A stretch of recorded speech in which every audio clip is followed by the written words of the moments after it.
कि अपने बच्चों के हाथों में कलम, अपने बच्चों को पढ़ाओ। और ये कभी ना सोचना कि अलीगंज, एटा और ये उससे जुड़ा हुआ एक छोटी सी बस्ती देहात केसरपुर में इल्म की बात करने से क्या फायदा। ऐसा नहीं है। जब तलब सच्ची होती है ना, कश्तियां जब लहरों से टकराती हैं तो एक दिन किनारे तक पहुंच ही जाती है। दाना जब खाक में मिलता है साथियों तो गुलजार बन ही जाता है।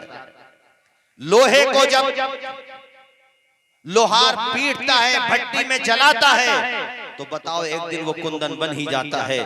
मिटा दे अपनी हस्ती को अगर कुछ मर्तबा चाहे कि दाना खाक में मिलकर गुले गुलजार होता है। एपीजे अब्दुल कलाम जो अपने भारत के राष्ट्रपति रहे, मौलाना उमर साहब, वो एक देहाती के तो रहने वाले थे और बहुत पुअर फैमिली थी, यानी बहुत गरीब फैमिली थी उनकी।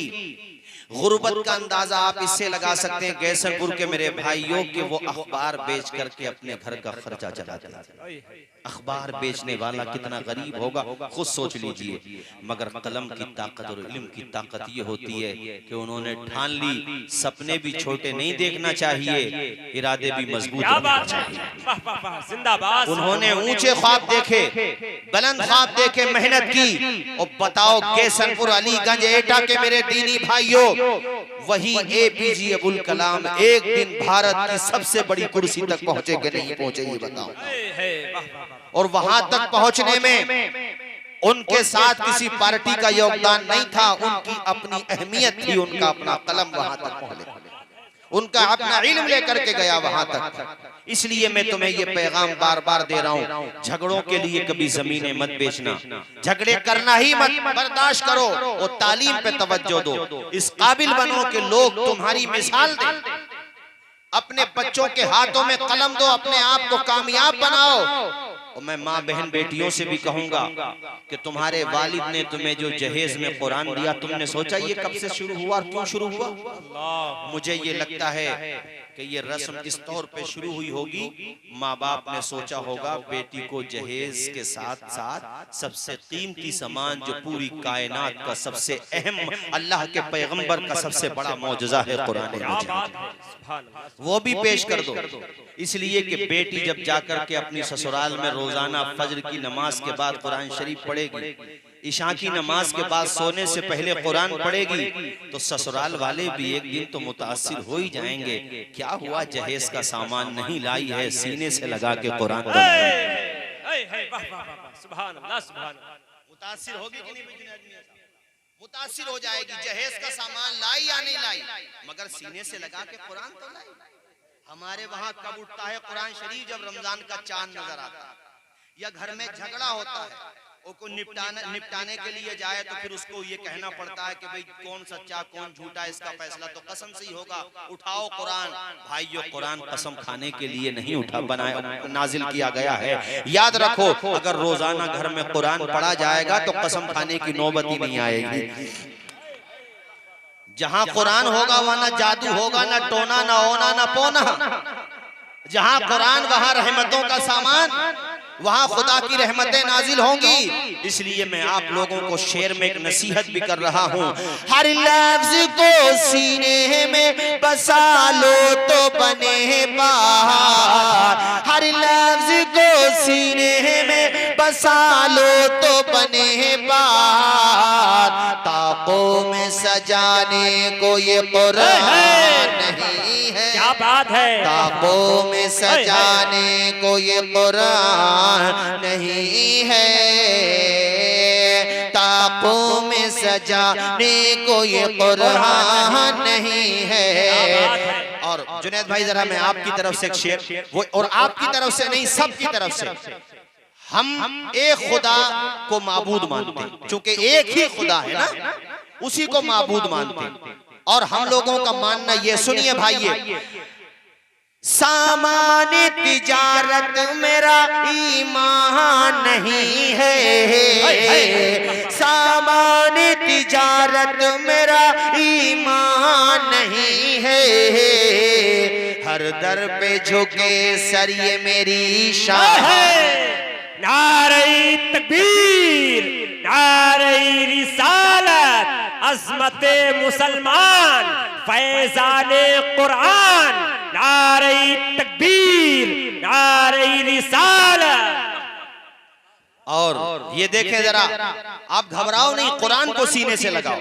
जब कुरान सीने से लगा हुआ होगा तो इधर रिलीजियस डाइस से, मजहबी स्टेजों से हम कहेंगे और उधर से हमारे जुनैद मियां कहेंगे। जो पॉलिटिकल लीडरशिप होगी उधर से वो पढ़ेंगे ये शेर, और इधर से हम पढ़ रहे हैं कि हमने तो समंदर में भी रस्ते हैं निकाले, हमने तो समंदर में भी रस्ते हैं निकाले, यूं हमको मिटाना कोई आसान। वाह वाह वाह वाह। खड़े होकर लगाओ बेटा, खड़े होकर लगाओ नारा, खड़े होकर लगाओ, खड़े होकर लगाओ, डरो मत, खड़े होकर लगाओ जब नारा लगाए।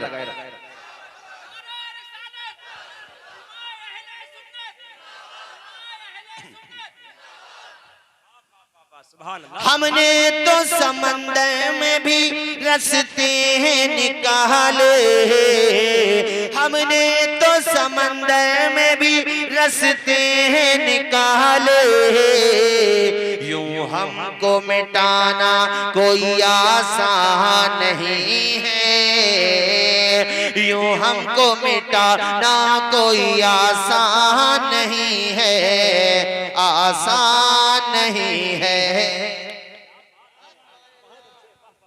अल्लाह ताला आप लोगों को खुश रखे, शादो आबाद रखे। और मैं ये भी बताता चलूं आप लोगों को मेरे साथियों कि हम कोशिश ये कर रहे हैं कि इदारों का काम हमारे उलमा देखें और कॉलेजेस बना करके इंटर कॉलेज तक या जूनियर तक या हाई स्कूल तक ये सिलसिला जो है पॉलिटिकल लीडरशिप को शुरू करना चाहिए। ये जरूरी है। आपके मरहूम वालिद के बारे में मुझे सुनकर बड़ी खुशी हुई, मुझे मेरा सीना भी चौड़ा हुआ कि वो सिर्फ अलीगंज एटा की एक जिम्मेदार शख्सियत के मालिक नहीं थे, बल्कि उनकी धाक भारतीय सियासत में चला करती थी। हमारा सीना चौड़ा हुआ, बहुत खुशी हुई हमें, और हम आपका नंबर जरूर लेकर के जाएंगे इंशाल्लाह। और संभल आप तशरीफ लाइएगा जुनैद मियां कभी, और हमें बड़ी खुशी होगी इंशाल्लाह आप जरूर, क्योंकि मैं समझता हूँ आपके पास वक्त की थोड़ी सी परेशानी होती, सब जगह जाना होता है मेरे साथियों, और ये भी हमें एहसास है इस बात का, और हम इस बात को जानते हैं कि हमारा हाथ पकड़ के चलोगे तो कामयाब हो जाओगे, हमारा हाथ छोड़ोगे तो नुकसान में जाओगे। ये मुझे बड़ी, मैं आप लोगों से सबसे कह रहा हूँ भाइयों कि अपने कायदीन, वो मजहबी कायद हो या हमारे सियासी कायद हो, उनके पीछे खड़े रहो, इसी में तुम्हारी कामयाबी। ठीक है कि नहीं, बोलो है कि नहीं, बात जोर से बोलो जरा। हाँ, इसलिए मैंने आप लोगों से ये अपील कर दी, आओ जरा कलमा सुना दो एक मर्तबा जोर से, ला इलाहा इल्लल्लाह मुहम्मदुर रसूलुल्लाह सल्लल्लाहु अलैहि वसल्लम। मैं माओ को बता रहा था कि तरबियत ऐसी होती है। कुतुबुद्दीन अभी मकतब में पढ़ने के लिए गए हैं, आज उस्ताद ने कहा पढ़ो बेटा, तो अलीफ जब पढ़ने के लिए कहा तो उन्होंने पूरी सूरह फातिहा सुना दी, उसके बाद सूरह बकरा भी सुना दी, उसके बाद सूरह आले इमरान सुना दी। छोटा सा बच्चा है मगर कितना सच्चा है और कितना अच्छा है। मेरी माओ बहनों बेटियों, देखो ये माँ के तालीम याफ्ता होने का असर होता है। यहाँ तक के कुतुबुद्दीन बख्तियार काकी सुना चुके 14 पारे, जिंदाबाद, 14 पारे एक बैठक में सुना दिए। तो उस्ताद ने उनके वालिद से कहा, हजरत ये बताइए ये बच्चा मुझ पे पढ़ने आया है या मुझे पढ़ाने आया है? सुभान अल्लाह, सुभान अल्लाह, क्या बात है, क्या बात है। उन्होंने कहा बेटा ये बताओ मेरे लाल, तुम पढ़ने आए हो या हमें पढ़ाने आए हो, इतना समझा दो, और ये बता दो कि तुमने ये पारे हिफ्ज कैसे कर लिए, तुम तो किसी मदरसे में पढ़ने भी न गए। अल्लाह अल्लाह, हजरत कुतुबुद्दीन बख्तियार काकी ने मुस्कुरा करके फरमाया, उस्ताद जी आप इसे अपनी तौहीन न समझे, मैं आया तो पढ़ने ही हूँ, मगर इसके आगे पढ़ाओ, ये तो सब पढ़ चुका हूँ, ये तो मैंने सब पढ़ लिया, आया पढ़ नहीं हूँ। और जहां तक आप कहते हो कि मैंने ये कहां पढ़ लिया, तो सुनो, मेरी माँ फज्र की नमाज के बाद से जब तक ये 14 पारे पढ़ नहीं लेती है, दुनिया का कोई काम नहीं करती है। और ये पारे अपनी माँ से सुन सुन करके मुझे याद हो गए। अल्लाह अल्लाह, वो कितनी प्यारी माँ थी, सुभान अल्लाह। कैसनपुर की मेरी बेटियों, माओ बहनों, आपको भी ये समझा करके जाना चाहता हूँ कि अपने बच्चों को अच्छी तरबियत दिया करो, अच्छे संस्कार दिया करो। हमारी बस्तियों में बाज जगह बड़ी तकलीफ की बात है, मस्जिदों से चप्पलें चोरी हो जाते हैं। बताओ वो चप्पलें जाते तो घर पे ही होंगे, तो उन पे नजर रखो। आज तेरा बेटा चप्पल चुरा करके लाया, उस पे सख्ती नहीं करेगी, कल को बड़ी चोरी करने लगेगा। इसलिए माँ अपनी बच्चों को अच्छे संस्कार दो, अच्छी तहजीब दो, ताकि हमारे हिंदू भाई भी मुतासिर हो जाएं कि हाँ, मोहम्मद अरबी का गुलाम झूठा नहीं होता, मोहम्मद अरबी का गुलाम चोर नहीं होता। जो मोहम्मद अरबी का गुलाम होता है वो पूरी कायनात का इमाम होता है। वाह वाह वाह, सुभान अल्लाह सुभान अल्लाह।